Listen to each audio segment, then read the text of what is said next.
ઉપલેટામાં કપુપુરા પરિવાર દ્વારા શ્રીમદ ભાગવત સપ્તાહનું જ્ઞાન યજ્ઞનું આયોજન કરવામાં આવ્યું.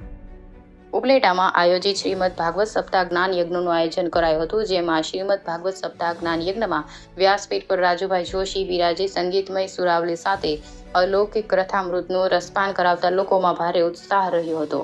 શ્રીમદ ભાગવત સપ્તાહમાં 7 દિવસ અલગ અલગ કાર્યક્રમો રાખવામાં આવ્યા હતા, જેમાં રૂક્ષ્મણી કૃષ્ણ વિવાહ સાથે કાન ગોપી તેમજ રોજ રાત્રે વિવિધ કાર્યક્રમો યોજવામાં આવે છે તેવું આયોજન કરવામાં આવ્યું હતું. આ ભાગવત સપ્તાહ એક ગરીબ પરિવાર દ્વારા ખેતીમાં ભાગીદારીથી વાવણી કરીને બચત કરેલ પૈસામાંથી કરવામાં આવી અને અન્ય કોઈ પાસે ફાળો લીધા વગર એક પરિવારે સમગ્ર કાર્યક્રમ ખૂબ જ સારી રીતે કર્યો હતો. સાર્વજનિક શ્રીમદ ભાગવત સપ્તાહમાં ધર્મપ્રેમી જનતાને કથાનું રસપાન તેમજ મહાપ્રસાદનું આયોજન કરવામાં આવ્યું હતું. રિપોર્ટર જગમાલ સુવા, રાજકોટ જિલ્લા બ્યુરો, ઉપલેટા.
મારું નામ વિઠ્ઠલભાઈ શંભુભાઈ કપુપરા, ઉપલેટા.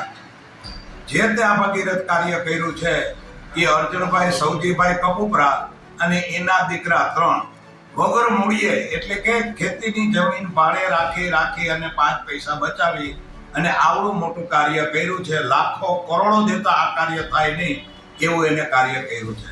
અત્યારે હાલમાં જે અમે 15 પોસ્ટરો છપાવ્યા એમાં એનું નામ, 3 બાળકો અને પિતાનું નામ ક્યાંય લખ્યું નથી. કપુપરા કુટુંબને મોટામાં મોટું કર્યું છે. આગેવાન કપુપરા કુટુંબ એની સાથે હતા અને આજુબાજુના વિસ્તારના એના પાડોશીના 40 છોકરા આજરો હાજર ચંપલ ને બૂટ પહેર્યા વગર 7 દી લગી સેવા આપી. એનો ખૂબ ખૂબ આભાર.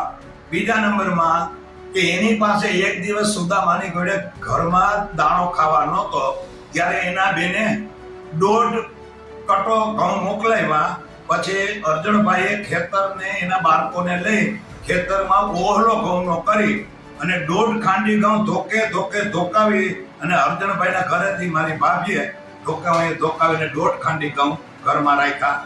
તે છતાંય જે ઓલી 1.5 કટો ધોરાજીથી આવ્યો હતો ને એના બેનનો, એને પરત દઈ આવ્યા. કોઈનું ઋણ અત્યારે આ લોકોએ રાખ્યું નથી. એવી સુદામા જેવી પરિસ્થિતિ હતી તો એને કોઈનો ઋણ રાખ્યો નથી. અને એ લોકોએ અત્યારે 7 પેઢીનું ઋણ ઉતાર્યું છે.